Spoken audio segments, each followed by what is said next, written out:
The author, Eric Irivuzumugabe, is a Rwandan genocide survivor who took shelter on a cypress tree for 15 days without food and water during the brutal massacre. He shares his story of survival, reconciliation, and his efforts to rebuild the country in the book, My Father, Maker of the Trees. This book takes us through a survivor's perspective of the Rwandan genocide and the aftermath, which claimed the lives of more than 1 million people in just 100 days and stained the landscapes of the country with blood. The overall theme of the book is reconciliation and forgiveness. After the genocide, Eric began to realize that any hope of recovering, healing his inner wounds, and rebuilding the country lied only in the act of forgiving and uniting with his enemies. Emotional and spiritual healing can be virtually impossible for a person who has lost everything in a blink of an eye. The lesson we obtain from this book is that embracing your past and moving forward is the only way of healing those deep inner wounds. One of the symbols used in the book are the trees. The trees are used as a symbol to represent God or God's power. Throughout the book, trees have been compared to what sort of qualities a god might possess. Strong, alive, a refuge, a majestic tower. All of these characteristics seem comparable between a mere tree and the tree maker in Eric's mind, which allowed him to believe in the presence of a superior being in his heart. One of the most memorable quotes from the novel is, "If God gave such trees a purpose on earth, I thought, then maybe my life matters to him as well." I later came to the notion that even the radical Hutus were used as an instrument to teach me God's purpose. These lines were said by Eric when he was rescued by the defending forces. This is when he began to realize that God has provided every being with a purpose and there is a reason to why his life was spared. This realization changed him for good, and a dream of being an example of peace, hope, and humanity sparkled up in his heart. One piece of literature this novel can be connected to is The Chalice to Sarajevo. Both novels have characters such as Eric and Ero who are at war with themselves. They both had inner conflicts about what purpose they are destined to serve. Eric and Ero wondered if they are right to do what they have been doing. Eric sought out guidance from his pastors about whether he should continue to ignore the call from the god or accept it. Similarly, Ero wondered if hatred is a right reason to be killing those men on the hills.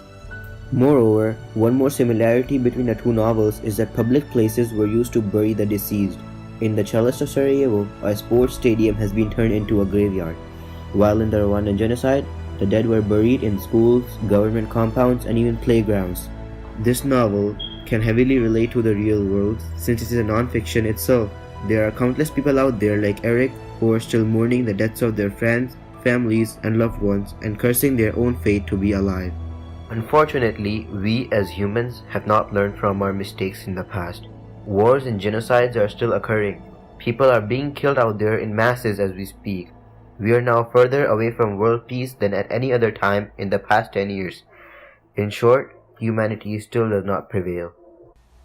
One more conflict that is discussed in the novel and that we face in real life is the lack of people with leadership qualities in the times of crisis. After the genocide, people are committing suicides because of the traumatic experiences they had to face, and those experiences broke them from inside and out.